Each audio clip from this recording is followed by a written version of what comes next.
შემდეგ მესამე სიტყვა. მადლობა რომ გაჩერდით და მადლობა რომ ისმით. პირველ რიგში მინდა გითხრათ. დედაკაცო, ახა ძე შენი და მოწაფესა მას თქვა, ახა დედა შენი. ვისეუნება დედაკაცო, ახა ძე შენი. ღვთისმშობელს. ჯვარზე მყოფი მაცხოვარი ღვთისმშობელს მიმართავს, ახა ძე შენი. ვიზეუნება? იოანე ნათლისმცემელი მახარებელს ეუნება. ახა ძე შენი. აქ არის რამდენიმე ასპექტი არის დასანახი. პირველი ის რომ არა მარტო იმათზე ზრუნავს, ვინც მისი თანამედროვე იყო, არამედ მომავალი თაობებისთვის. ახა ძე შენი ღვთისმშობელს ეუნება და ავედ უკვე ღვთისმშობლის ფაროლობის ქვეშ ამყოფებს ძეს. იოანე მახარებელს. იოანე მახარებელში ნებისმიერი ქრისტეს მიმდევარი გულისხმება. ვინც ღვთისმშობელს დედად აღიარებს. აჰა, დედა, ახა ძე შენი, ღვთისმშობელს ეუნება, ახა ძე შენი. ვინც იესოს მესიად აღიარებს და ღვთისმშობლად აღიარებს. აჰა ძე შენი, ღვთისმშობელს სწორედ მათზე ეუნება. ნებისმიერი ჩვენთაგანი, თუ კი ჩვენ ქრისტეს მესიად ვაღიარებთ და მის გამჩენს, ხორცშელ გამჩენს კი ღვთისმშობლად. ღვთისმშობლის შვილები ხდებით ეგრევე. რამხელა ბედნიერება არის რა. ამის გაცნობიერება, რომ ღვთისმშობლის შვილები ვართ და ერთადერთი თვითონა ჩვენი გადასაწყვეტია ეს. ვაღიაროთ თავი ქრისტიანებად და უკვე ღვთისმშობლის შვილები ვართ. აქ არის კიდე მეორე აუცილებელი დეტალი. დასანახი. ვისეუნება მისთვის ვინ არის ის? დედა. ჯვარზედაც კი კვდებოდა და ვიზე ზრუნავდა? დედაზე ზრუნავდა. და ჩვენ რომ მე ვინმე ბრალს კი არ ვდებ მეთქვა დაიფაროს. ასე უნდა ვიცოდეთ ყოველმა ჩვენგან. არაფერი არ გამართლებს შვილს თუ კი არ ზრუნავ მშობელზე. ჯვარზე კვდებოდა ქრისტე, ჯვარზე კვდებოდა და დედაზე მაინც ზრუნავდა. ანუ დედას ხო იცოდა რომ ის დედას ერთადერთი ძე უკვდებოდა და აჰა ძე შენი უტოვებს, ანუ ძედს უტოვებს, მასზე ზრუნავს. ეს უნდა გააკეთოს ყველა ადამიანმა. შობელი როგორი როგორც კი შვილი დაიწყებს შობელზე ლაპარაკს ასეთი უარყოფით კონტექსტში. ენა უნდა მოაძრო იმ შვილს. ენა გამოსაძრობი. შობელი რაც არ უნდა ცუდი იყოს, ვთქვათ, თავისი ცხოვრებით, შენთვის არ არის ის ცუდი. ენა გამოსაძრობი დედაზე და მამაზე რო ლაპარაკობ რამის უარყოფითად.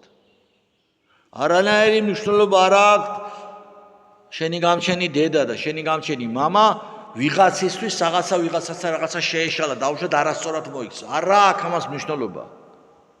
შენთვის ის არის დედა და შენთვის ის არის მამა.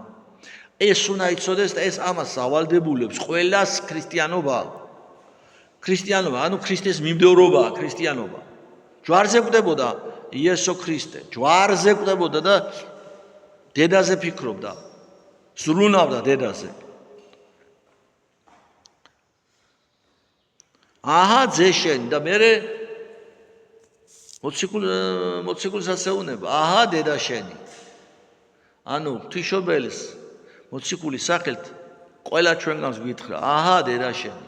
და თუ ჩვენი ზეციური დედა ღვთისმშობელია, რომელმაც მაცხოვარი გააჩინა. რა სანერვულო რა გვაქვს კაცო.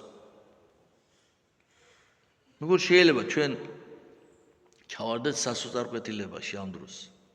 სასოწარკვეთილება სწორედ ამიტომ არის ურწმუნოების საფუძველი.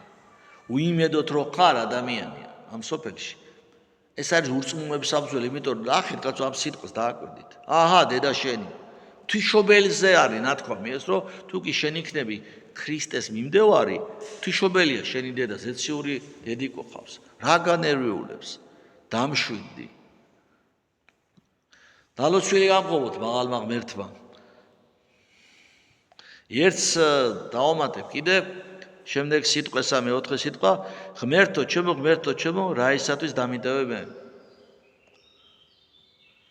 აი ამას ამბობს ელი ლამა საბახთანი ამას ამბობს იქვე თავის ენაზე და მე აქ მიდია და ელიას უხმობს ელი ლამა საბახთანი ელიას უხმობს ელიასო და ნახოთ ერთი თუბო ელიო დაცინოდნენ აი ადამიანი კვდება ჯვარზე ტკივილებისგან იტანჯება ბიჭო არ ვიცი რა რანაირად მოგიბრუნდეს როდ მის რაღაც ფრაზაზე დაცინო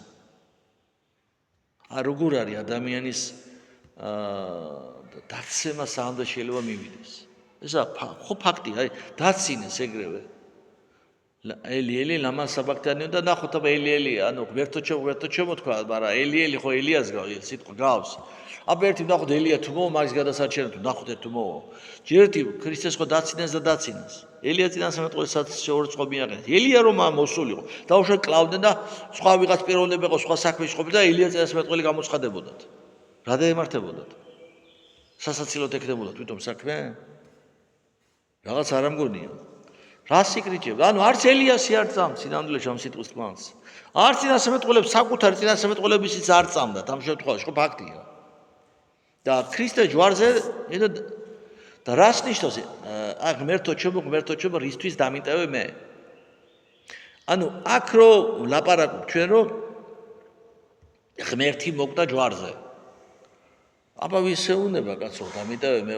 რაღაცები საყვედურობს სინამდვილეში ჩემო ძვირფასებო ეს ფრაზა არის სხვადასხვა სექტანტების მამხილებელი რომლებიც უარყოფენ იესო ქრისტეს კაცობრივ ბუნებას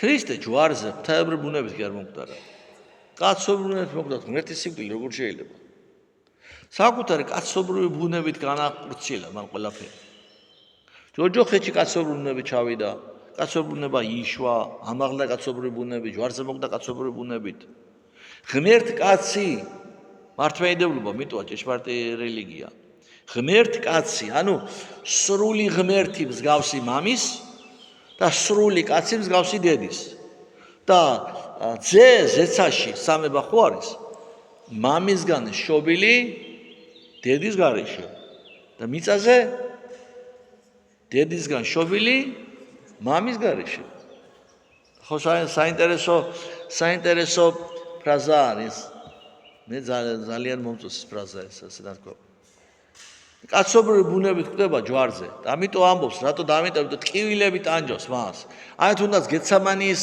ბაღში რომ ლოცულობს გეცამანის ბაღში ხო ფრაზას ამბობს ამაცილე მამაო ეს სასმისიო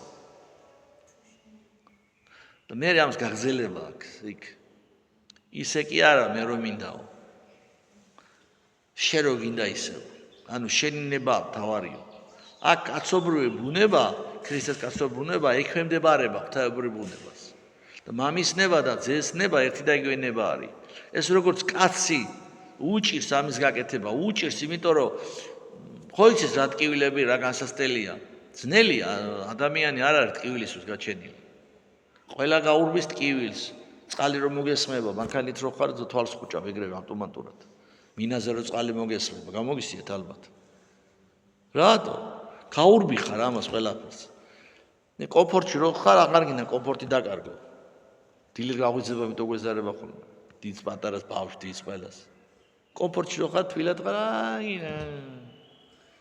აღარ გინდა შეელიო ადამიანი არ არის გაჩენილი ტანჯვისთვის აიმიტომ გაჩენილი არ არის სიკვდილისთვის ტკივილისთვის არ არის ადამიანი გაჩენილი მიტოა უცხოე ჩვენთვის ტკივილი ტანჯვა მოვიდა ცოდვის შედეგად და ქრისტე ჩვენთან იმიტომ მოვიდა რომ დაგვაბრუნოს იქ სადაც აღარ ტკივილია აღარ ტანჯვა აღარც